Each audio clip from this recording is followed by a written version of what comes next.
کی جستجو کے عادی ہیں ان کے لیے یہ عرض کر دوں کہ استنباط عربی ڈکشنری میں اگر الف کے باب میں دیکھیں گے تو یہ لفظ نہیں ملے گا، چونکہ اس کا روٹ ورڈ نون بے ط ہے، نباتا، نباتا سے بنا ہے استنباط، تو وہ نباتا میں ملے گا، اور نباتا کے معنی ہے زمین میں اتنی گہرائی تک اترنا کہ پانی میسر آ جائے۔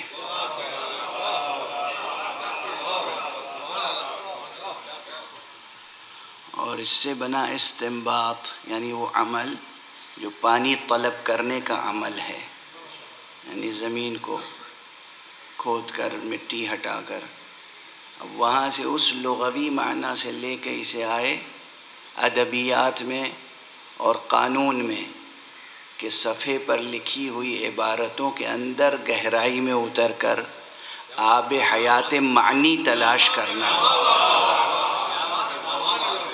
یہ ہے استنباط۔ قانون کی کوئی عبارت لکھی ہوئی ہے، اس عبارت میں ڈوب کر گہرائی میں جا کر حقیقت حکم کو، نوعیت حکم کو تلاش کرنا اور واضح کرنا، یہ ہے استنباط۔ تو غور کرنا اور استنباط کرنا یہ دونوں جو ہے اپنی ذات سے شروع کیجیے، اپنی ذات میں ڈوبنا شروع کیجیے، اپنی ذات میں استنباط کا عمل شروع کیجیے۔ کوشش کیجیے کہ گوہر فطرت پر جو عبارت لکھی ہوئی ہے وہ پڑھ سکیں، اور گوہر فطرت کے قلب میں جو راز چھپے ہوئے ہیں وہ منکشف کر سکیں۔ تو اگر اس عمل میں کامیاب ہو گئے تو وہاں بھی سمجھ میں آئے گا کہ کس طرح اللہ فرماتا ہے شہد اللہ انہ لا الہ الا ہو، اللہ نے گواہی دے دی ہے کہ اس کے علاوہ کوئی معبود برحق نہیں ہے۔ یہ فطرت شناسی کی بحث بھی بہت اہم ہے، اور حقیقت یہ ہے کہ اس میں بڑے ریاض کی ضرورت نہیں ہے، صرف منطقی مغالطوں اور سیاسی سازشوں سے بچ جائے اگر انسان،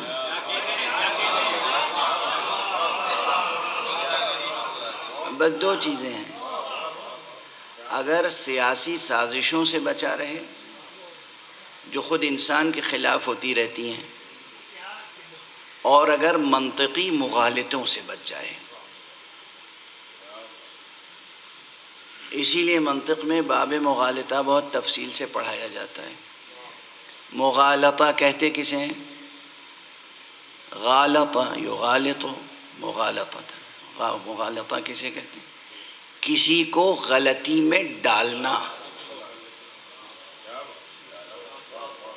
جان بوجھ کے غلطی میں مبتلا کرنا۔ یہ کبھی معنوی ہوتے ہیں اور کبھی لفظی ہوتے ہیں۔ لفظیں ایسے استعمال کی کہ اس کے 2 معنی تھے یا 3 معنی تھے یا کئی معنی تھے، اور بیچ میں کوئی قرینہ نہیں رکھا، سننے والا کچھ سمجھ رہا ہے، کہنے والا کچھ سمجھ کے کہہ رہا ہے، نتیجہ کیا ہوگا؟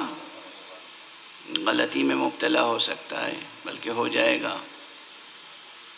تو کچھ لفظی مغالطے ہوتے ہیں اور اس کی قسمیں ہیں تفصیل سے لکھی ہوئی ہیں، کچھ معنوی مغالطے ہوتے ہیں کہ مضمون ہی ایسا پیش کیا گیا کہ جس میں انسان غلطی میں مبتلا ہو جائے۔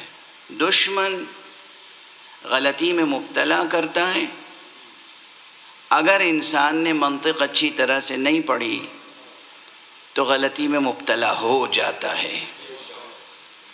تو منطق میں باب مغالطہ اور پورا علم منطق اسی لیے بہت محنت کے ساتھ حوزہ علمیہ میں پڑھایا جاتا ہے کہ کہیں ہم کسی مغالطے میں مبتلا نہ ہو جائیں، یا ہم کوئی بات ایسی نہ کہہ دیں کہ جس میں نادانستہ طور پر مغالطے کا پہلو پیدا ہو جائے، یعنی نہ دوسرے کے مغالطے میں ہم مبتلا ہوں، نہ ہماری طرف سے کوئی ایسی بات ہو جائے کہ جس میں مغالطہ ہو۔ واضح ہے؟ اگر انسان واقعاً فکری اور منطقی مغالطوں سے محفوظ رہ جائے، اور یہ بہت بڑا مقام ہے، حقیقتاً فلسفی وہی ہوتا ہے کہ جو اپنے سے پیشتر گزرے ہوئے حکماء اور فلاسفہ کی باتوں میں دانستہ یا دانستہ پائے جانے والے مغالطوں کو دور کر کے حقیقت کو مزید نمایاں کر دے۔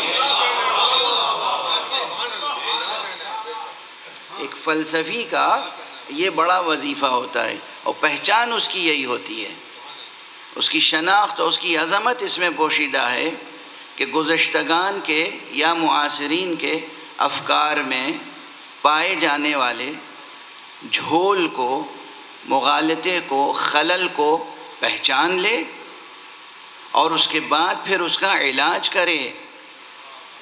صرف فلسفے کی کتابیں پڑھ لینا اور ان کو دہراتے رہنا بغیر سوچے سمجھے ہوئے کسی کے فلسفی ہونے کی پہچان نہیں ہے۔ اور ماشاءاللہ ہمارے معاشرے میں تو کئی بڑے بڑے نام ایسے ہیں کہ جنہوں نے صرف مغرب کی، مشرق کی چند کتابیں دیکھیں، کچھ ان کا بیان کچھ ان کا بیان، اور لپیٹ کے پیش کر دیا آپ کے سامنے، آپ نے انہیں فلسفی تسلیم کر لیا۔ اب نام نہیں لوں گا، حد ادب ہے، جستجو کرنا آپ کا کام ہے۔ ایک صلوات پڑھ دیجئے محمد۔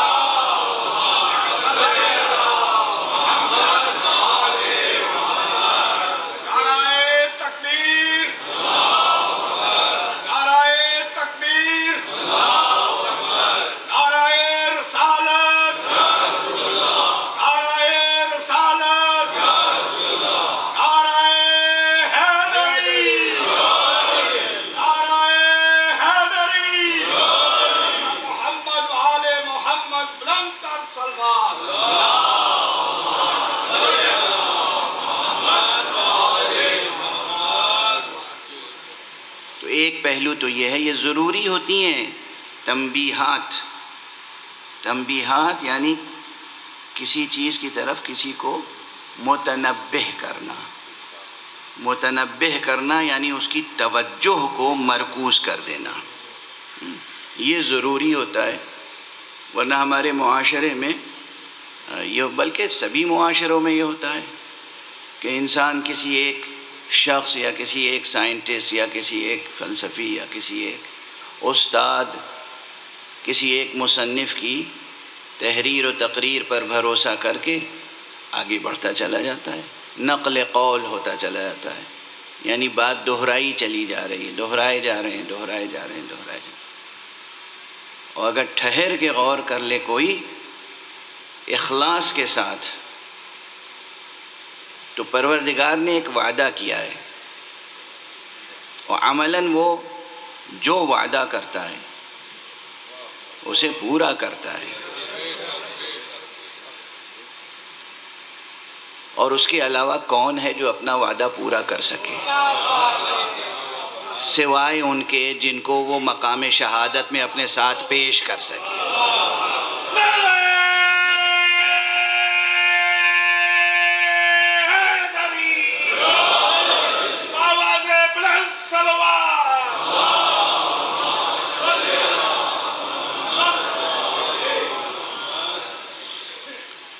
پروردگار نے ایک وعدہ کیا کہ جو میری طرف، اب اسے ہم جیسوں کے لیے جو ان کا ذہن زمانی مکانی حدود و قیود و شرائط میں گرفتار ہے، محبوس ہیں نا، ہم اس آسمان اور اس زمین کے درمیان محبوس ہیں، ایک حبس کی کیفیت ہے، قبہ آدم میں محبوس ہیں ہم۔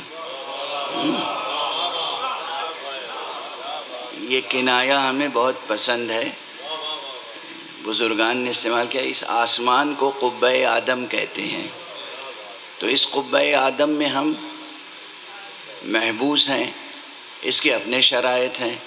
اگر اس قبہ آدم سے ہم نکلنے کی کوشش کریں تو اس قبے کے باہر بھی تو ایک جہان ہے، بلکہ بہت سے جہان ہیں، بہت سے جہان ہیں۔ تو تو ہماری عقل، ہماری قوت ادراک، ہماری قوت فہم، ہمارے استدلال کے تمام وسائل وہ محدود ہیں زمان و مکان کے حصار میں، اور چونکہ محدود ہیں زمان و مکان کے حصار میں تو پھر گفتگو بھی ہم سے انہی تشبیہات و استعارات کے ساتھ ہوتی ہے۔ اللہ سبحانہ و تعالی نے ایک حدیث قدسی میں فرمایا، اور پیغمبر صلی اللہ علیہ وآلہ وسلم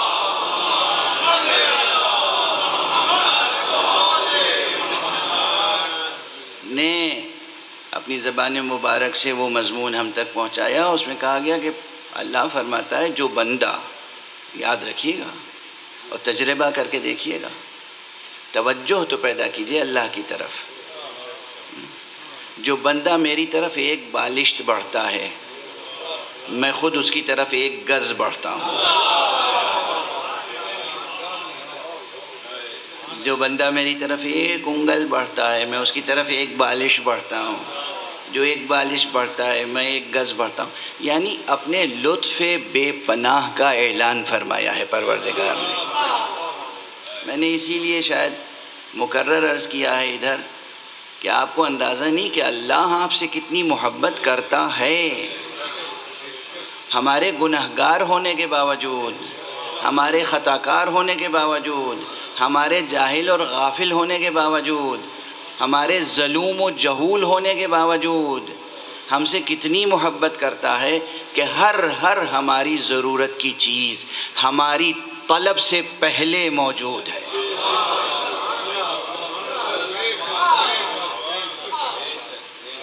وہ ہے کریم پروردگار، وہ ہے عظیم پروردگار، تو ہر چیز ہماری طلب سے پہلے موجود ہے، اس کے بعد ہمارا وجود آتا ہے۔ وہ رحیم جب بغیر طلب عطا کرتا ہے اور پھر اس کے بعد مزید اذن طلب عطا کرتا ہے۔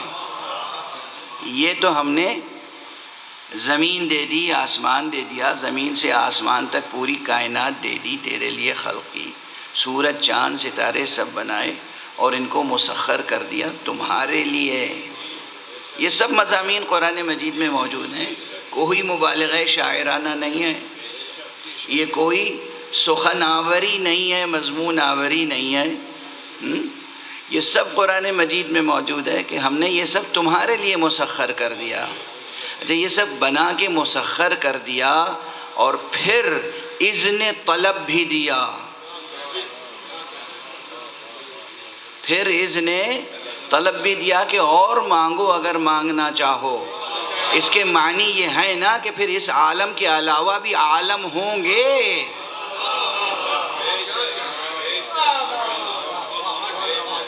جو لوگ اس زمان و مکان کے ماورا کسی بھی حقیقت کے منکر ہیں، اگر وہ رب پر یقین رکھتے ہیں تو کم سے کم انہیں سمجھنا چاہیے کہ یہ پورا عالم، یہ پوری کائنات تو بے طلب عطا کی ہے، اب اگر ہم دست طلب بلند کریں تو کیا کچھ عطا فرمائے گا۔ ایک صلوات پڑھ دیجئے محمد۔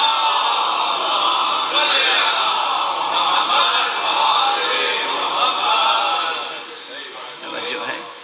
دیکھیے، میں نے کہا تھا کہ یہ مجلس حسین ہے، اور ممکن نہیں ہے کہ مجلس حسین میں اللہ کی بات نہ ہو، اور ممکن نہیں ہے کہ مجلس حسین سے آپ جائیں اور آپ کے دل میں خدا پر یقین میں اضافہ نہ ہو، اور خدا سے قرب حاصل نہ ہو، اور خدا سے طلب کا حوصلہ نہ ملے۔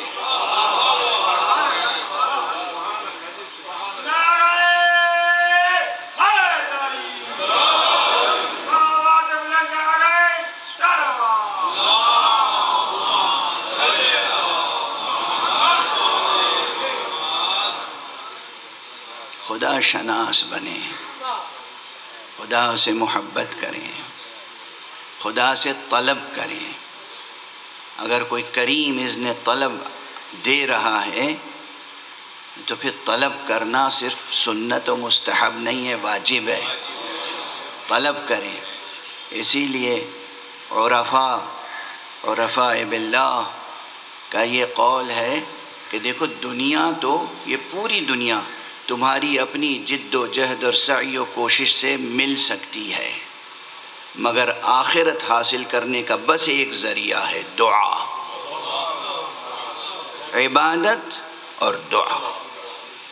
یعنی یہ دنیا ایسی ہے، اس میں کوئی فرعون بننا چاہے بن جاتا ہے۔ یعنی لوگ اکثر کہتے ہیں کہ اللہ انہیں روکتا کیوں نہیں، اللہ ان کے دست قلم کیوں نہیں کرتا، اللہ ان کو ذلیل کیوں نہیں کرتا۔ اللہ تو اعلان کر چکا ہے کہ ہم ظالم کی رسی ڈھیلتے چلے جاتے ہیں، ظالم کی رسی دراز کرتے ہیں۔ فطرت میں شعور وحدانیت ہے، رکھ دیا ہے اس نے، فطرت میں عصمت ہے۔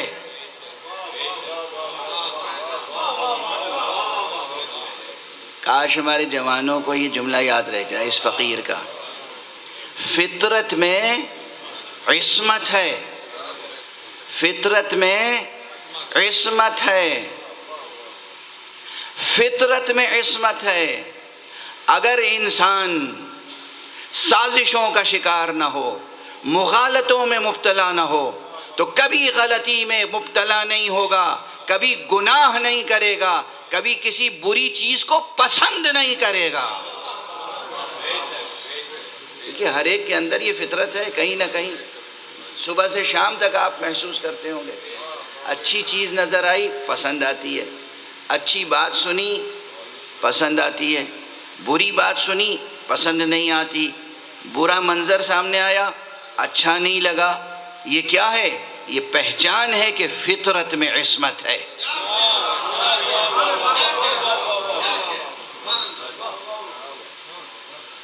یہ پہچان ہے کہ فطرت میں عصمت ہے، اس لیے کہ فطرت بنانے والا کون ہے؟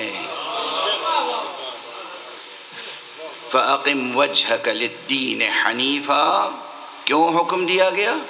اس لیے کہ فطرت اللہ التي فطر الناس علیہا لا تبدیل لخلق اللہ۔ یہ اللہ نے فطرت بنائی ہے۔ اللہ معصوم ہے یا نہیں؟ اللہ علیم ہے، اللہ حکیم ہے، اللہ معصوم ہے، اللہ سے کسی غلطی کا امکان نہیں ہے۔ تو جب غلطی کا امکان نہیں ہے تو جو فطرت بنائے گا وہ فطرت کتنی پاکیزہ ہوگی، فطرت کتنی پاکیزہ ہوگی، کتنی۔ آپ کی فطرت کی بات کر رہا ہوں میں۔ ہم جو اس دنیائے دنی میں پیدا ہوئے، ہم اپنی بات کر رہے ہیں، وہ جو عالم علوی میں پیدا ہوئے ان کی بات ابھی نہیں کر رہے ہیں۔ جنہیں اللہ نے علی بنایا ہو ان کی فطرت کتنی بلند ہوگی۔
کتاب لکھی بڑی محنت سے، اور کتاب کے شروع میں تمہید و پیش لفظ لکھتے ہیں۔ اس پیش لفظ میں خوب لکھتے ہیں کہ بھئی ہم نے اس میں بڑی محنت کی ہے اور بہت شاندار شاہکار پیش کر رہے ہیں آپ کے سامنے۔ اور آخر میں لکھتے ہیں عموماً یہ مشترک مضامین ہوتے ہیں، ہر شخص اپنے اپنے الفاظ میں اپنی اپنی تعبیروں میں پیش کرتا ہے، کہ اگر کوئی غلطی نظر آ جائے اس میں تو چشم عفو سے کام لیں گے، معاف فرما دیں گے، اور انسان تو بنا ہی ہے خطا اور نسیان سے. انسان تو خطا اور نسیان کا پتلا ہے. الانسان مرکب من الخطأ والنسیان. انسان تو مرکب ہے دو چیزوں سے، خطا سے اور نسیان سے. لوگ یہ سمجھتے، یہ جملہ، یہ فقرہ اتنی بار دہرایا گیا ہے اور لوگ اپنی غلطیوں کو چھپانے کے لیے یہ حرف اعتذار اتنا دہراتے ہیں کہ لوگوں کے ذہن میں راسخ ہو گیا ہے اور وہ سمجھنے لگے کہ واقعاً انسان کی فطرت میں خطا ہے، یعنی انسان خطا سے بچ نہیں سکتا. اور میں نے بڑے بڑے دانشوروں کی گفتگویں سنی ہیں، کہاں تک، کس مقام تک وہ اس مغالطے میں مبتلا ہیں کہ وہ جب پیغمبر صلی اللہ علیہ وآلہ وسلم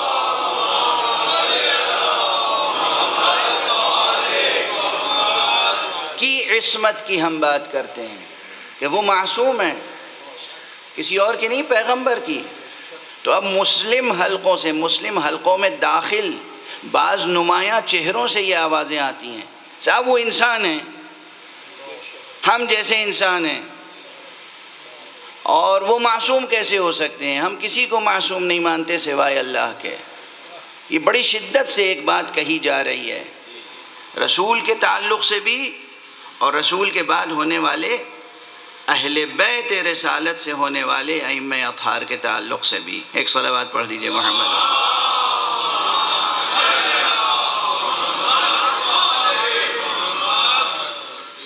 اچھا، ان سے گفتگو کیجئے اور ان کے تمام دلائل کا خلاصہ کیجئے تو اور اس لیے وہ بشر ہیں، انسان ہیں، تو بس بشر ہیں، انسان ہیں، اس کا مطلب غلطی میں مبتلا ہونا ضروری ہے. کیا مغالطہ میں عصمت ہے؟ وہ عصمت کبریٰ کی منزل تو الگ ہے جہاں اللہ کی طرف سے وحی آتی ہے یا الہام ہوتا ہے، اللہ کی طرف سے پہلے ہی اس دنیا میں بھیجنے سے پہلے علم عطا کر دیا جاتا ہے، پھر اس دنیا میں بھیجنے کے بعد وحی کا سلسلہ ہوتا ہے اور فرشتے مأمور ہوتے ہیں ان کی حفاظت کے لیے کہ یہ دنیائے خطا کار ان کے دامن پہ اپنا غبار نہ ڈال دے. بہت اہتمام. وہ عصمت کبریٰ ہے جو بغیر کے حاصل نہیں ہوتی. لیکن بہت سے وہ ہیں جو نبی نہیں ہیں، رسول نہیں ہیں، امام نہیں ہیں، مگر اس دنیا میں آنے کے بعد ان کو گھر ایسا ملا، گھرانہ ایسا ملا، تربیت ایسی ہوئی کہ وہ شروع سے آخر تک جس پاکیزہ فطرت پہ پیدا ہوئے تھے اسی پاکیزہ فطرت کو کے ساتھ عمل کرتے ہوئے دنیا سے گزر گئے. تو وہ اس معنی میں معصوم تو نہیں ہیں، مگر ہماری عرفی زبان میں وہ معصوم گزرے اس دنیا سے، جبکہ کوئی خطا نہیں کی. اور ایسے افراد بہت ہیں، آپ نے نہ دیکھے ہوں گے، میں نے اپنی آنکھوں سے دیکھے ہیں اور ان کی صحبتوں میں بیٹھا ہوں. وہ اس معنی میں معصوم نہیں ہے جس معنی میں محمد مصطفیٰ صلی اللہ علیہ وآلہ وسلم.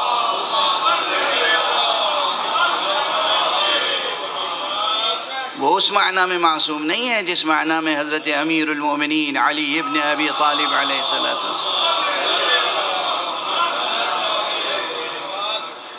خواتین میں وہ اس معنی میں معصوم نہیں ہے جس معنی میں حضرت سیدہ کونین، سیدہ طاہرہ فاطمہ صدیقہ کبریٰ معصوم ہیں سلام اللہ علیہ.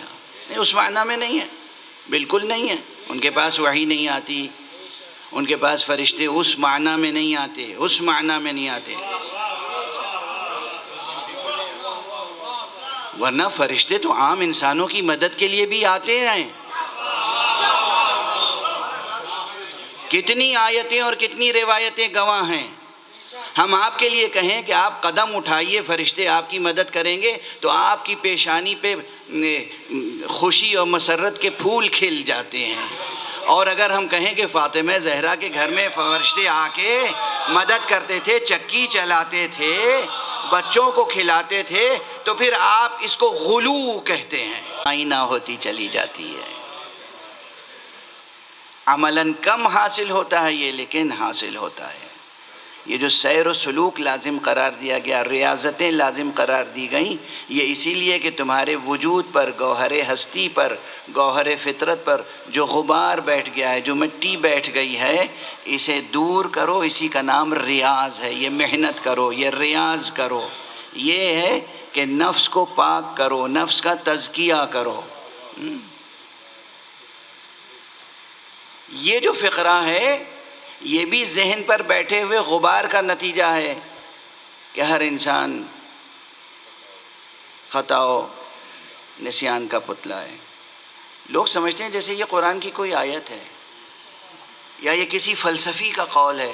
واقعاً ایک ڈاکٹرن ہے، ایک لا ہے، ایک نظریہ ہے اور اسٹیبلشڈ ہے، اب اس پہ کوئی اعتراض نہیں ہو سکتا۔ یہ نہیں ہے، یہ تو حرف معذرت ہے، عاجزی کا اعتراف ہے، حرف معذرت ہے۔ ورنہ حقیقتاً انسان، جو میں نے عرض کیا کہ انسان کا گوہر فطرت بہت پاکیزہ ہے، اور اس گوہر فطرت میں ڈوبتا چلا جائے، غور کرے اور استنباط کرے، غور کرے اور استنباط کرے، ڈوبے اور آب حیات نکال کے لائے۔ تو پھر حیات دنیاوی بھی اور حیات اخروی بھی کچھ دوسرے انداز سے آگے بڑھتی ہے۔ اسی لیے مقام شہادت میں پروردگار عالم نے یہ بھی ارشاد فرمایا ہے قرآن مجید میں کہ سنوریہم آیاتنا فی الآفاق وفی انفسہم، ہم دکھائیں گے انہیں اپنی نشانیاں آفاق وجود میں بھی، آفاق ہستی میں بھی، اور خود ان کے نفوس میں بھی۔ سنوریہم آیاتنا فی الآفاق وفی انفسہم حتی یتبین لہم انہ الحق، یہاں تک کہ ان پر یہ روشن ہو جائے، واضح ہو جائے کہ وہ حق ہے، حق ہے وہ۔ اب یہاں پہ بحث ہے کہ یہاں پہ یہ گواہی جو ہے یہ اللہ سبحانہ و تعالیٰ نے پھر اپنی ہستی کے لیے پیش کی ہے یا اس قرآن مجید کے لیے کہ یہ قرآن حق ہے۔ توجہ رہے، یعنی قیام قیامت تک ایسی نشانیاں آتی رہیں گی سامنے، آفاق میں بھی اور انفس میں بھی، جو یہ بتاتی رہیں گی، گواہی دیتی رہیں گی کہ یہ قرآن جو اللہ کی طرف سے نازل ہوا ہے یہ برحق ہے۔ اللہ اکبر۔ جب تک زمانے کا سلسلہ دراز ہے، جب تک یہ زمان و مکان کا ایک تسلسل قائم ہے اور اس میں نسل انسانی کا تسلسل قائم ہے، گویا اللہ نے اعلان کر دیا کہ قرآن مجید کی صداقت کے گواہ مسلسل آتے رہیں گے۔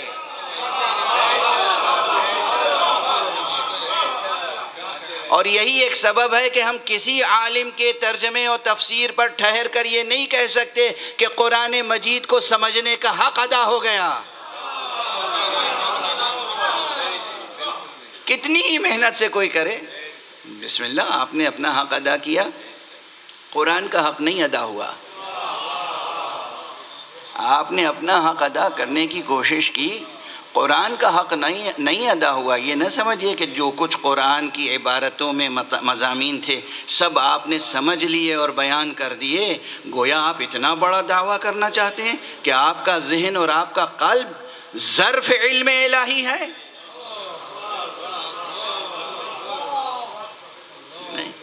اس مغالطے میں مبتلا نہ ہو جائیے گا۔ آپ اپنی عاجزانہ کوشش کیجئے، قرآن مجید کو پڑھیے، سمجھیے، ترجمہ کیجئے، تلاوت کیجئے، تفسیر کیجئے، تعویل تک پہنچنے کی کوشش کیجئے، مگر یہ نہ سمجھیے کہ حق ادا ہو گیا، اس لیے کہ اگر یہ آیت قرآن مجید پر گواہی دینے والی آیت ہے، سنوریہم آیاتنا فی الآفاق وفی انفسہم، تو یہ خود کہہ رہی ہے کہ ہم دکھاتے رہیں گے۔ ہر نسل سے خطاب قرآنی ہے نا کہ ہم آفاق میں بھی وہ نشانیاں پیدا کریں گے اور تمہارے نفوس میں بھی۔ یعنی اسی آیت سے یہ بات سمجھ میں آتی ہے کہ یہ کائنات تمام نہیں ہے، یہ کائنات ابھی ناتمام ہے شاید۔ کیا رہی ہے دما دم صدائے کن فیکون، یہ بہت بلند مقام سے اقبال کی زبان سے آئے ہیں یہ دو مصرے ہیں، حقیقتاً ایسا ہے. یعنی کہ اللہ تعالیٰ نے یہ بنا دی کائنات اور بس اب بن گئی، اب وہ فراغت حاصل ہو گئی اسے، اور وہ بیٹھا ہوا ہے، اور کسی یہودی ذہن کو یہ اجازت ہے کہ وہ طعنہ دے کہ ید اللہ مغلولہ، اللہ کے ہاتھ تو اب بندھ گئے ہیں، بندھے ہوئے ہیں. نہیں، بل یداہ مبسوطتان، نہیں، اس کے ہاتھ ابھی کھلے ہوئے ہیں. اللہ کے ہاتھ کھلے ہوئے ہیں کہ کیا معنی ہے؟ اللہ کے ہاتھ کھلے ہوئے ہیں کہ کیا معنی ہے؟ یعنی اس کا ہاتھ مسلسل، یعنی وہ مسلسل ابھی تخلیق کا کارخانہ چل رہا ہے، قائم ہے. تو نہ سائنس کا کارواں رکنے والا ہے، نہ فلسفے کا کارواں رکنے والا ہے، نہ حیات انسانی کا، نہ سفر کائناتی کا. یہ سلسلہ جاری ہے، اور جب تک جاری ہے نئی نئی نشانیاں، نئی نئی دلیلیں، نئی نئی حجتیں ہمارے سامنے آتی رہیں گی. یہ حجتیں خارج سے بھی آئیں گی، آسمان سے آئیں گی، آفاق ارض و سما سے آئیں گی، اور خود ہمارے نفوس سے، ہماری ذات کے اندر سے آئیں گی. یہ کہنے کا مطلب یہ ہے کہ جو انسان گزر چکے، آنے والے انسان ان سے بالکل ایک جیسے نہیں ہوں گے. ذرا اس آیت میں سوچ رہے ہیں آپ، اگر کسی انسان کے نفس میں کوئی آیت الہی نئی پیدا ہو گئی تو وہ نبی نہیں ہو جائے گا، رسول نہیں ہو جائے گا، وہ وصی رسول نہیں ہو جائے گا، لیکن وہ عام انسانوں کے درمیان ایک ممتاز بشر ضرور ہوگا. اسی لیے ہر انسان کو حقارت کی نگاہ سے نہ دیکھیے، ڈھونڈتے رہیے، تلاش کرتے رہیے، جستجو کرتے رہیے کہ انسان، کہیں ایسا نہ ہو اس انسان کی ذات میں کوئی آیت الہی چھپی ہوئی ہو، کہیں اس انسان کی ذات میں کوئی آیت الہی چھپی ہوئی ہو، کہیں اس انسان کی ذات میں آیت الہی چھپی ہوئی ہو. سمجھ رہے ہیں آپ؟ انسان کی عظمت، انسان کی حرمت کہ اسرار میں سے ایک سر یہ ہے کہ اللہ نے وعدہ کر رکھا ہے کہ ہم ان کی ذات میں، ان کے نفوس میں، ایک طرف دوسروں کو جب دیکھیں تو حقارت سے نہ دیکھیں، عبرت کی نگاہ سے دیکھیں، احترام حرمت کی نگاہ سے دیکھیں، حرمت اور عبرت، احترام دیں اور عبرت حاصل کریں کہ اس شخص کی زندگی میں کوئی نشانی تو نہیں ہے اللہ کی. اور اپنے نفس کا لحاظ ہر وقت اس طرح کریں، مراقبہ اس طرح کریں، مراقبہ اس طرح کریں کہ دیکھتے رہیں اللہ آپ کی طلب پر آپ کی ذات میں کوئی نشانی تو نہیں پیدا کر رہا ہے. یہ آیت ایسی اخلاقی تربیت بھی پھر کرے گی کہ آپ کبھی ڈپریشن میں مبتلا نہیں ہوں گے، اپنی ذات سے بھی امید وابستہ رہے گی، کبھی انسانیت سے بیزار نہیں ہوں گے، ہر انسان سے امید وابستہ رہے.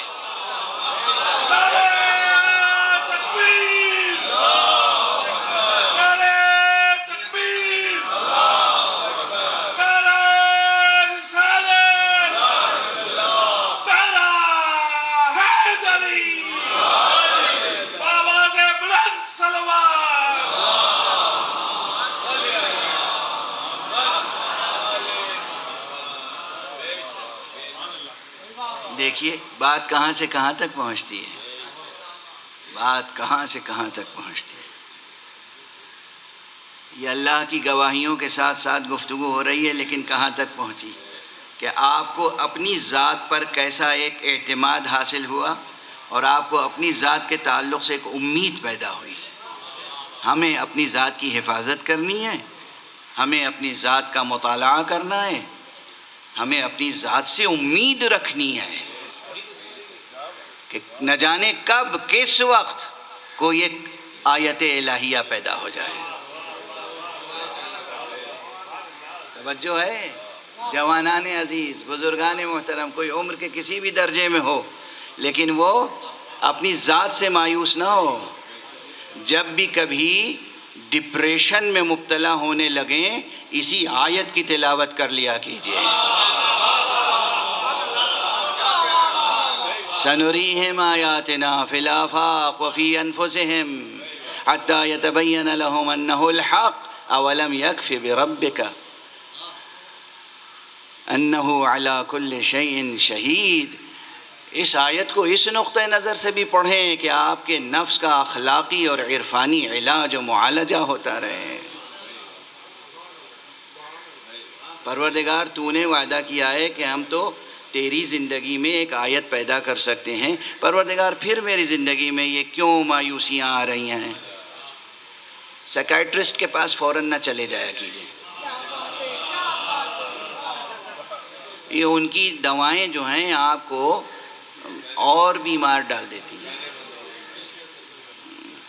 یہ جو نفسیاتی ڈاکٹر صاحبان ہیں، خدا ان کی روزی روٹی کا انتظام کرے گا، آپ اپنی زندگی ان کی دوائیں کھا کے تباہ نہ کیا کیجیے،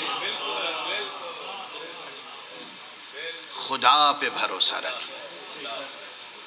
گفتگو کو کل کی گفتگو سے بھی ذرا سا مربوط کرتے ہوئے آگے بڑھ جائیں۔ وقت تمہید میں گزر گیا، لیکن آپ دیکھیں یہ تمہید ہی نہیں ہوتی ہے۔ تمہید کے معنی کیا ہے معلوم ہے؟ تمہید کے معنی کیا ہے؟ تمہید یعنی لمبی چوڑی کسی کتاب یا کسی لمبی چوڑی تقریر کے شروع میں جو ابتدائی باتیں کہی جائیں وہ، یعنی کچھ بھی ابتدائی طور پہ کہا جائے تو تمہید ہے؟ نہیں، ایسا نہیں ہے۔ جیسے استنباط کے معنی میں کچھ گہرائی ہے، جیسے غور کے معنی میں گہرائی ہے، اسے تمہید کہتے ہیں۔ مہد یمہد تمہیدن، تمہید کہتے ہیں کسی حقیقت کے لیے راستہ استوار کرنا۔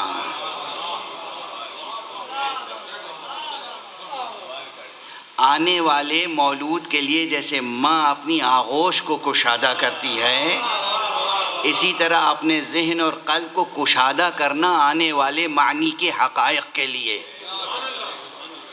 تو یہ تمہیدیں ضروری، تمہید یعنی ذہن کو کشادہ کرنے کی کوشش، تمہید یعنی قلب کو کشادہ کرنے کی کوشش، تمہید یعنی علمی مطالب کو حاصل کرنے کی راہوں کو کھولنا۔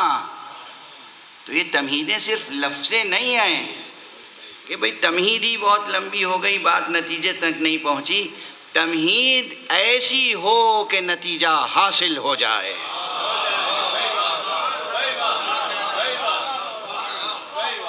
ایک صلوات پڑھ دیجئے محمد۔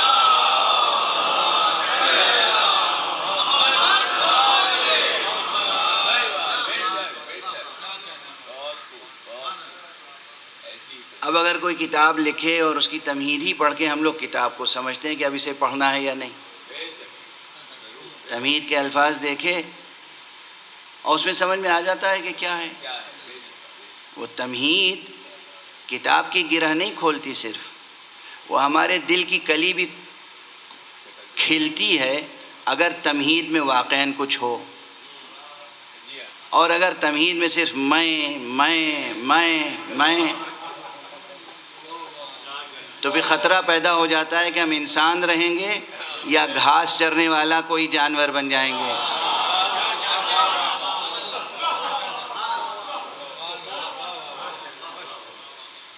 اب دیکھیے، کل گفتگو ایک ایسی آیت کے تعلق سے ہو رہی تھی، پہنچ گئی تھی اس مقام پر جہاں حق سبحانہ و تعالی نے تمام انبیاء سے، ہمارے نبی خطیب قرآن خاتم النبیین صلی اللہ علیہ وآلہ وسلم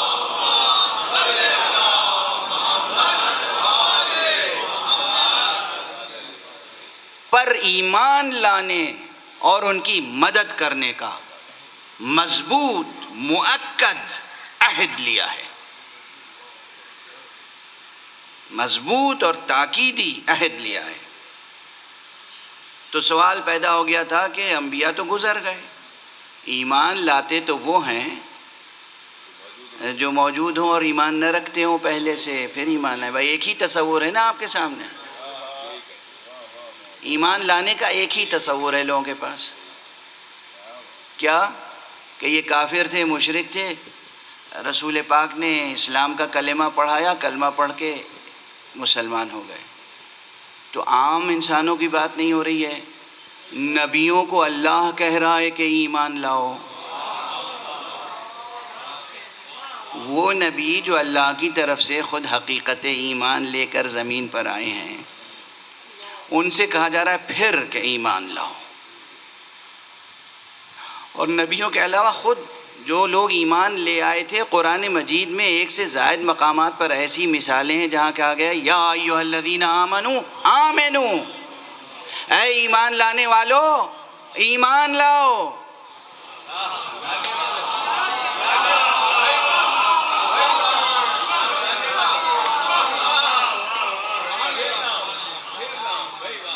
اسی لیے آپ کی ذہانتوں پہ میرا اعتماد بڑھتا چلا جاتا ہے۔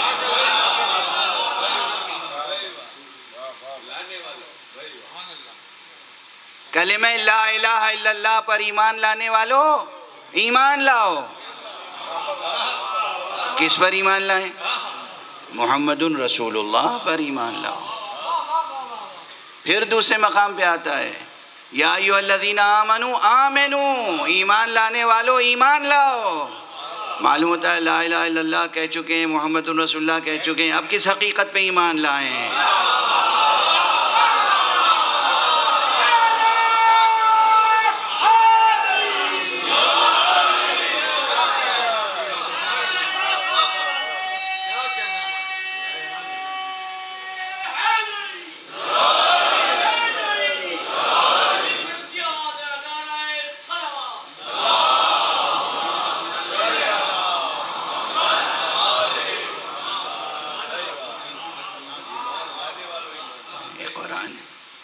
یہ قرآن ہے اور یہ سفر ہدایت ہے۔ یہ قرآن ہے اور یہ سفر ہدایت ہے۔ اچھا، وہ تو حقیقت بہت بڑی ہے جس کا نام ہے حقیقت ولایت امیر المؤمنین علی ابن ابی طالب علیہ السلام۔ وہ حقیقت تو بہت بڑی ہے۔ یہ آیتیں زندہ آیتیں ہیں۔ جب اللہ نے کہا کہ ہم آفاق میں اپنی نشانیاں ظاہر کرتے رہیں گے، ہم تمہارے نفسوں میں اپنی نشانیاں ظاہر کرتے رہیں گے، تو آفاق میں جب بھی کوئی نئی نشانی اللہ کی ملے گی تو اس نشانی پر بھی ایمان لائیں گے یا نہیں؟ تو پھر اس آیت کا مضمون زندہ ہو جائے گا یا ایھا الذین آمنوا آمنوا۔ اپنے نفس میں کوئی بات پیدا ہوئی، کوئی آیت، کوئی نشانی اللہ کی ظاہر ہوئی، تو پھر آیت کہے گی یا ایھا الذین آمنوا آمنوا۔ اپنے نفس میں کوئی اللہ کی نشانی پیدا ہو جائے تو ایمان لاؤ گے، نفس رسول پر ایمان کیوں نہیں لاؤ گے؟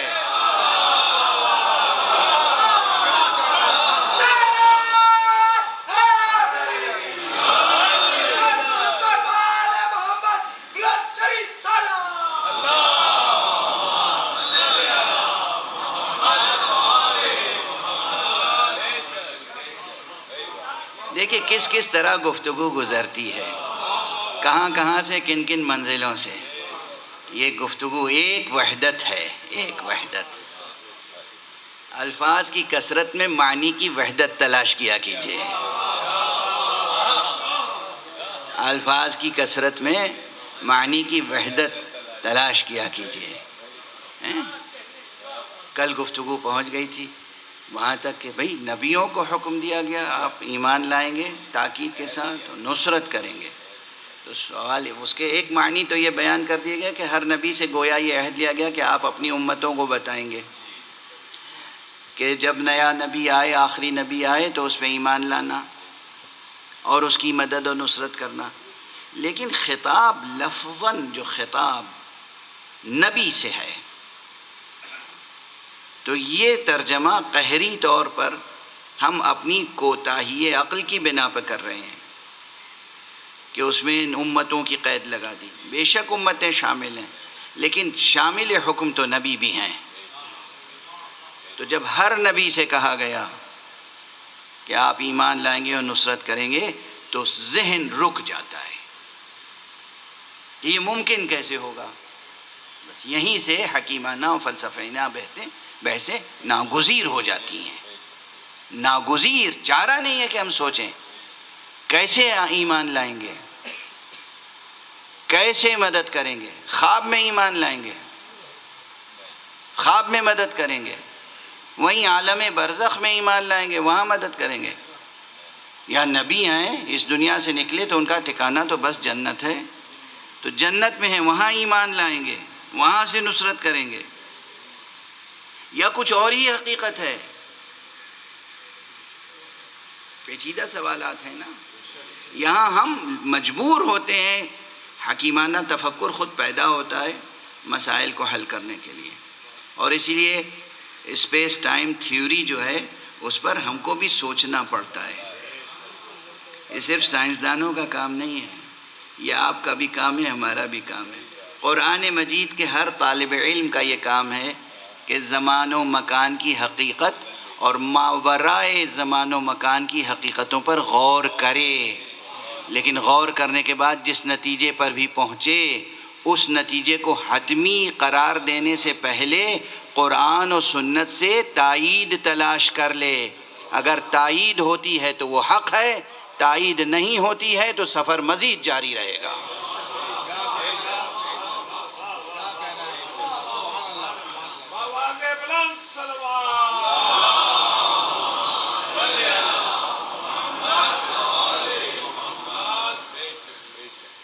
اب وقت تو تمام ہو چکا، لیکن ایک فقرہ عرض کر کے آگے بڑھ جاؤں.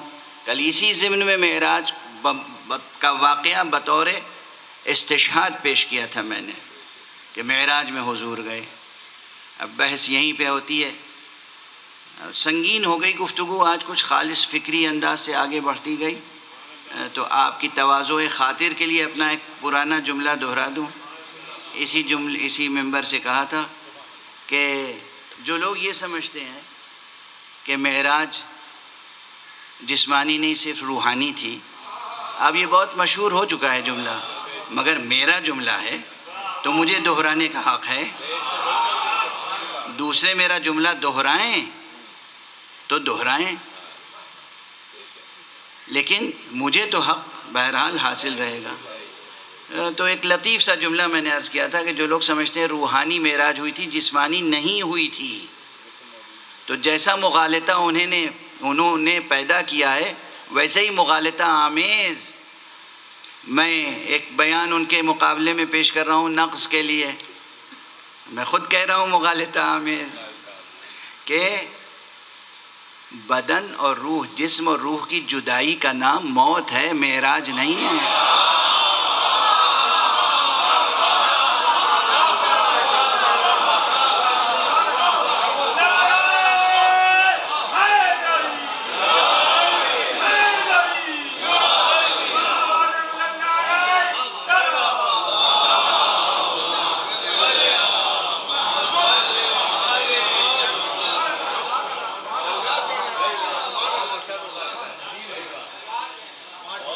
اور صرف یہ مغالطہ آمیز ہے، مغالطے پہ مبنی نہیں ہے، چونکہ یہ جملہ اپنی جگہ ایک حقیقت رکھتا ہے.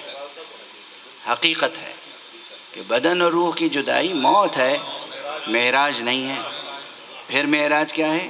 معراج نام ہی اس کا ہے کہ روح اتنی قوی ہو، اس قدر مستحکم ہو، ایسی مضبوط ہو، اتنی قوت ہو روح میں کہ جہاں تک روح اپنا سفر جاری رکھے اپنے ساتھ جسم کو بھی لیتی چلی جائے. اور جسم ہی نہیں، اگر دوش پر ردا ہے تو وہ بھی چلی جائے، قدم میں نعلین ہے تو وہ بھی چلی جائے.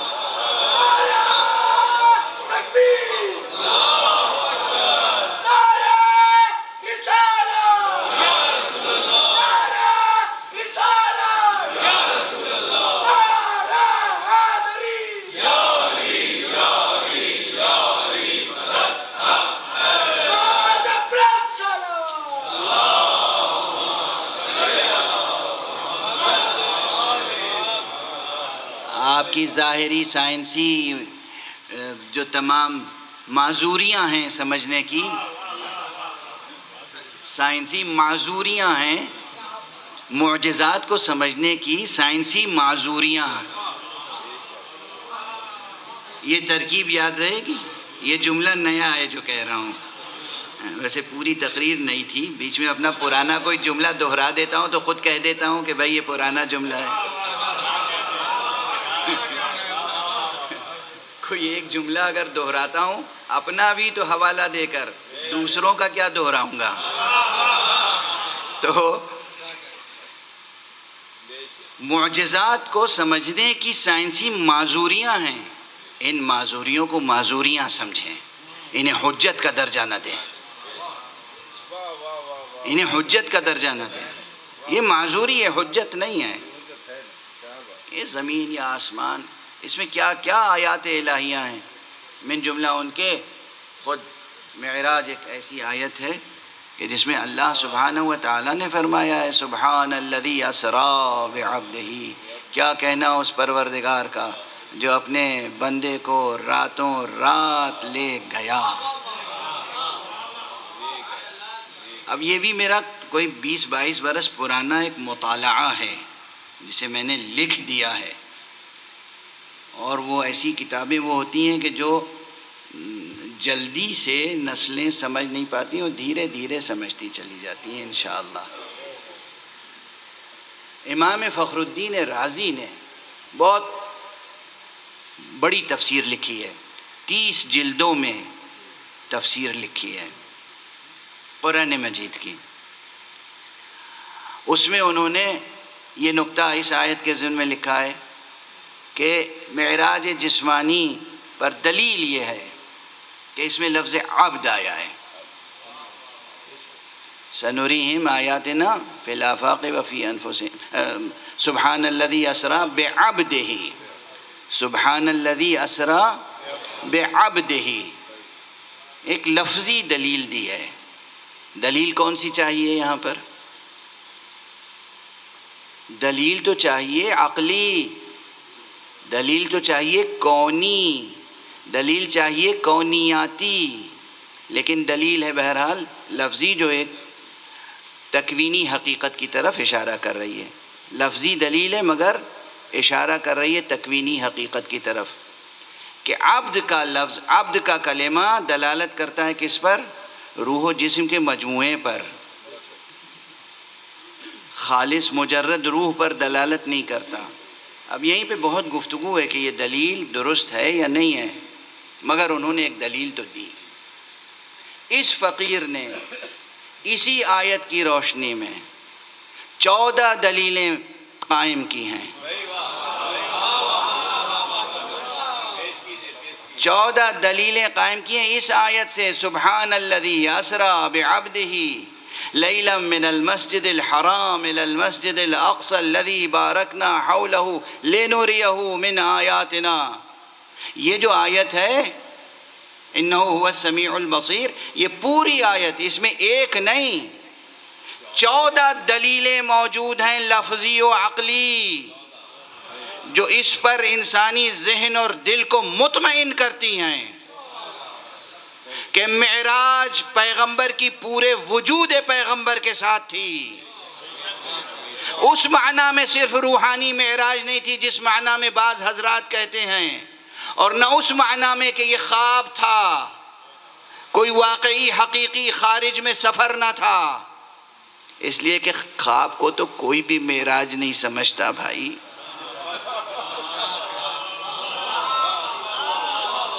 یعنی کیسی غور فرمارے آپ. خواب تو کوئی بھی معراج نہیں سمجھتا. ایک عام انسان خواب کو خواب سمجھتا ہے، معراج نہیں سمجھتا. یہ کیا مذاق ہے کہ نعوذ باللہ رسول کو خواب دکھایا جائے اور معراج کہا جائے.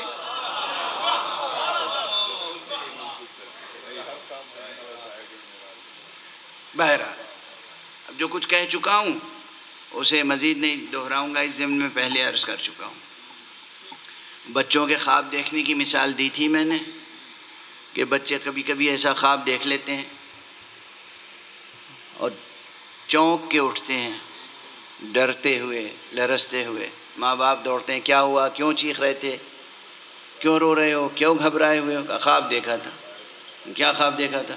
خواب دیکھا کوئی آیا، اس نے میرا ہاتھ پکڑا اور کھینچتا ہوا لے چلا اور زمین میرے پاؤں کے نیچے سے نکل گئی اور میں اڑتا چلا گیا اور بہت بلندی تک اڑتا گیا، اور پھر اس نے جا کے میرا ہاتھ چھوڑ دیا اور مجھے وحشت ہوئی اور مجھے ڈر لگا اور میں نے خوف ہوا کہ گر جاؤں گا، اور بہرحال میں نے یہ دیکھا اور وہ دیکھا. اور تو کوئی نہیں کہتا کہ بیٹے مبارک ہو، تم صاحب معراج ہو گئے.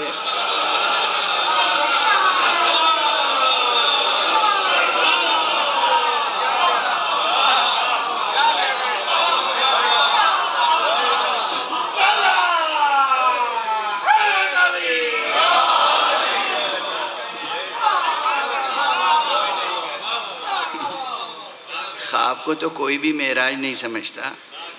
ہمارا مفسر جو ہے وہ پیغمبر کی معراج کو خواب سمجھتا ہے. نعوذ باللہ من ذالک، نعوذ باللہ من ذالک، نعوذ باللہ من ذالک. حق سبحانہ و تعالیٰ کی آیتوں کا انکار نہ کریں. اللہ سبحانہ و تعالیٰ کی آیتوں کا انکار ہو رہا تھا، کھلا ہوا انکار، تخت حکومت سے انکار. تخت حکومت پر بیٹھنے والا یہ کہہ رہا تھا کہ لعبت ہاشم بالملک فلا ملک جاء ولا وحی نزل.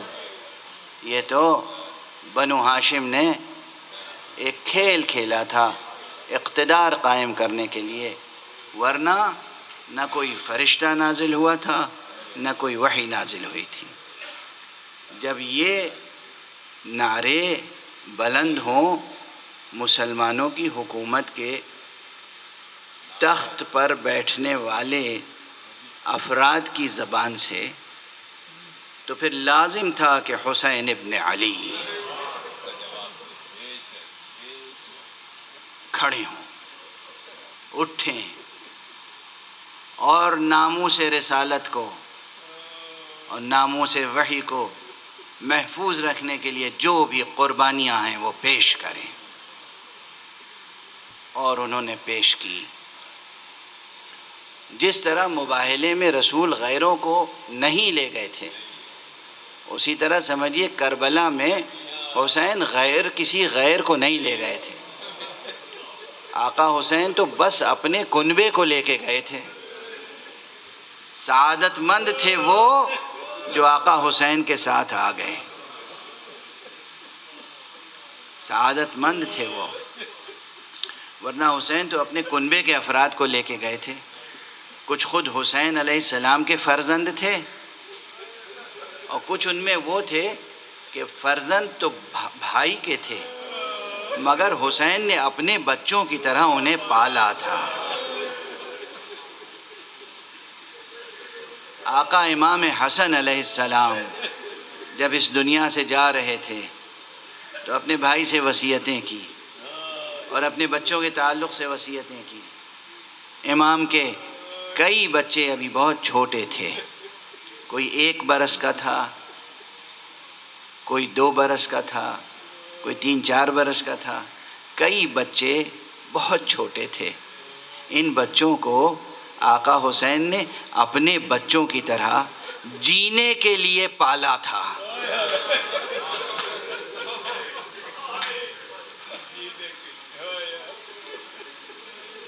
اور کربلا وہ مرحلہ تھا جہاں جینے کے لیے جنہیں پالا تھا انہیں مرنے کی اجازت دینا پڑ رہی تھی. آپ امام حسن علیہ السلام کے صرف ایک فرزند پہ گریا کرتے ہیں عموماً. امام حسن کے کم از کم 3 بیٹے ہیں جو شہید ہوئے ہیں کربلا میں. ایک کا نام عبداللہ اکبر ہے جن کی کنیت ابو بکر تھی، کنیت تھی. نام تھا عبداللہ ابن حسن، عبداللہ اکبر. دوسرا بیٹا تھا عبداللہ اصغر، تیسرا بیٹا تھا قاسم. تینوں بچے شہید ہوئے ہیں کربلا میں. عبداللہ اکبر میدان میں گئے، جنگ کی، جہاد کیا، مقابلہ کیا، مبارزہ کیا اور شہید ہوئے.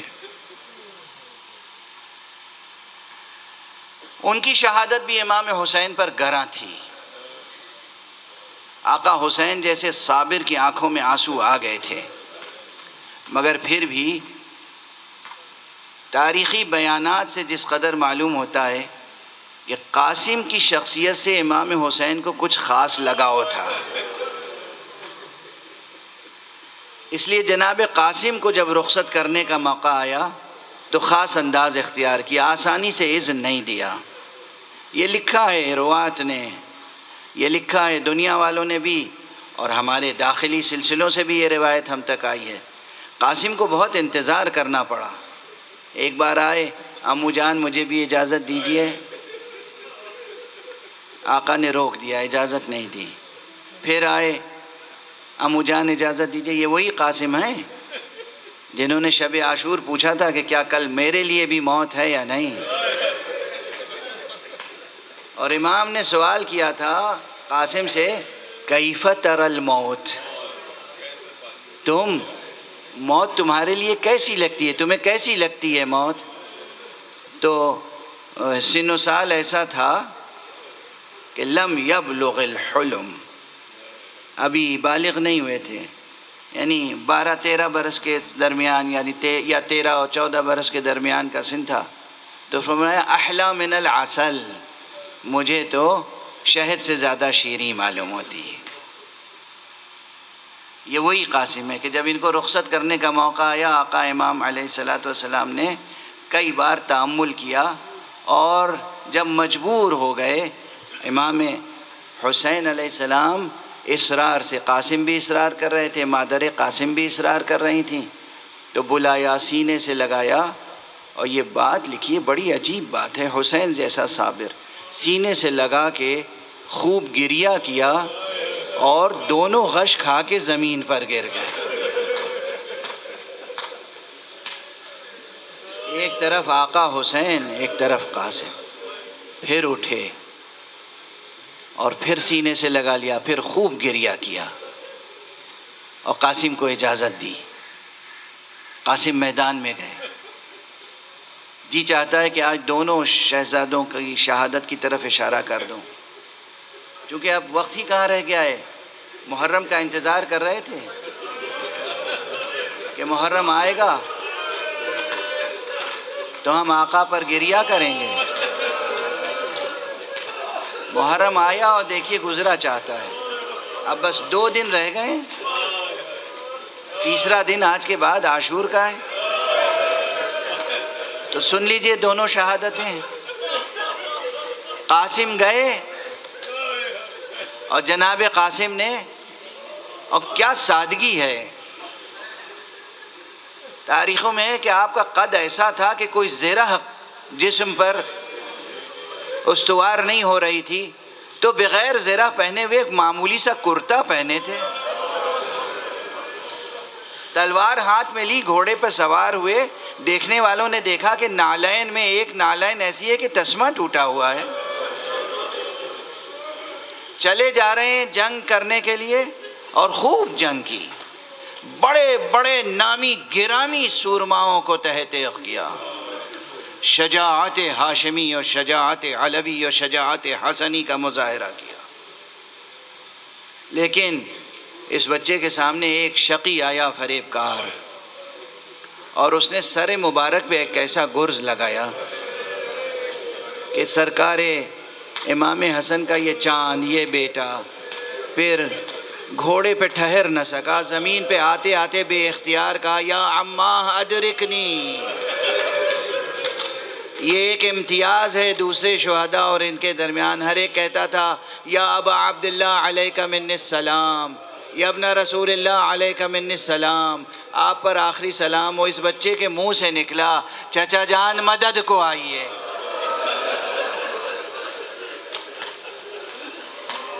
آقا پہنچے میدان میں، بہت سرعت کے ساتھ پہنچے، دیکھا کہ سامنے ایک شقی ہے جو چاہتا ہے کہ اس چاند سے بیٹے کا سر قلم کرے، آپ نے اس پہ حملہ کیا اور بچے کو بچا لیا سر قلم ہونے سے۔ ٹھہریے گا، ابھی ٹھہریے گا، یہاں روک رہا ہوں اس لیے کہ پھر آپ گریہ کریں گے، بے قابو ہو جائیں گے، شبیہیں لے کے آ جائیں گے۔ اب میں تیسرے بچے کے حال کو ذرا سا بیان کروں۔ امام حسن ہی کا وہ بچہ بھی تھا کہ جب خود آقا حسین گھوڑے سے زمین پر آ گئے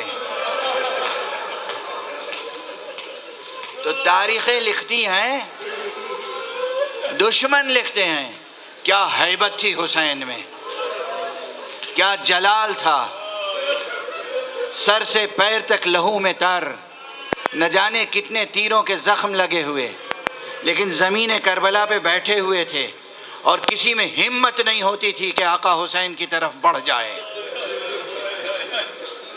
ایک ہیبت تھی۔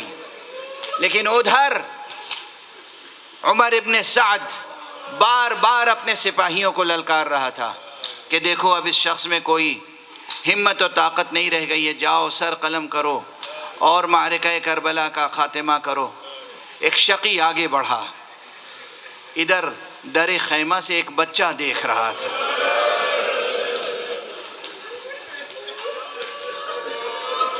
ہائے میرے چچا کہہ کے بچہ دوڑا۔ ادھر آقا حسین نے اس کی ماں کو آواز دی، بچے کو سنبھال کے رکھنا، آنے نہ دینا۔ ماں نے بچے کو پکڑنے کی کوشش کی، 11 برس کا سن ہے، بس 11 برس، لیکن بچے نے جوش میں ماں کے ہاتھ سے اپنا ہاتھ چھڑایا، دوڑ کے آ کے اپنے چچا کے سینے سے لپٹ گئے۔ اس کے بعد پھر اٹھا، اس نے دیکھا کہ شقی تلوار لیے ہوئے چاہتا ہے کہ آقا حسین کے سر پہ تلوار لگائے۔ اس نے ننھے ننھے ہاتھ اپنے چچا کے سر پہ رکھے، اس نے تلوار لگائی تو بچے کی انگلیاں اور ہاتھ کٹ کے رہ گئے۔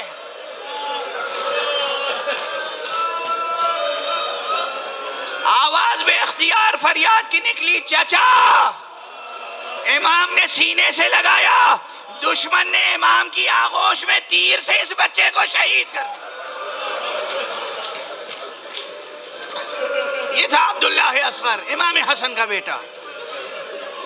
ادھر آقا حسن کے اس فرزند کی جس کا نام قاسم ہے، جو کیفیت ہی آپ سب جانتے ہیں، ایک ایک لفظ آپ کے ذہنوں میں ہے، مگر پھر بھی دیکھیے تاثیر، آپ منتظر رہتے ہیں کہ کہا جائے، اور کبھی ان لفظوں کی المناکی میں کمی نہیں آتی، اور کہا بھی جاتا ہے اس لیے کہ پروردگار ہمیں ذکر مصائب کرنے کا ثواب عطا فرمائے، آپ کو اور ہمیں گریہ اور عزاداری کا ثواب عطا فرمائے۔ اس بچے کے لیے کہا جاتا ہے آقا حسین نے اپنے سامنے اس کے سر کو قلم ہونے سے تو بچا لیا، لیکن جو فوج میں ہلچل ہوئی تو ادھر کے گھوڑے ادھر، ادھر کے گھوڑے ادھر، یہ بچہ ایڑیاں رگڑتا رہا اور گھوڑوں کی ٹاپوں سے پامال ہوتا رہا۔ اجرکم علی اللہ۔ بیان تمام ہوا۔ اس کے بعد جو آقا حسین، یہاں ذرا روایت کے الفاظ دیکھیے گا، 2 طرح سے بیان کیا ہے بیان کرنے والوں نے، ہو سکتا ہے دونوں بیان درست ہوں۔ پہلے آقا نے اسے اٹھایا ہو، سر سینے سے لگایا، اٹھانے کی کوشش کی، دیکھا وہ بچہ جس کے قدم رکاب تک نہیں پہنچتے تھے، گھوڑوں کی ٹاپوں سے پامال ہو کے جسم اتنا دراز ہو گیا ہے کہ سر کو سر سے ملایا، شانے پہ رکھا، پھر بھی اس کے پاؤں زمین پہ گھسٹتے جاتے تھے۔ اب حسین کیا کرتے؟ کہیں ایسا نہ ہو ٹکڑے ٹکڑے ہو جائے، اپنی ردا اتاری، اس بچے کو رکھا، دیکھا روح بدن سے جدا ہو چکی ہے، اور اب خیمہ گاہ میں گویا ایک گٹھڑی سی لے کر آ رہے ہیں۔ یا حسین، کیا کیا مصیبتیں یہاں پر پڑی ہیں۔ خیام میں برپا ہوا شور، وا حسنا وا قاسمہ وا محمدہ وا حسینہ۔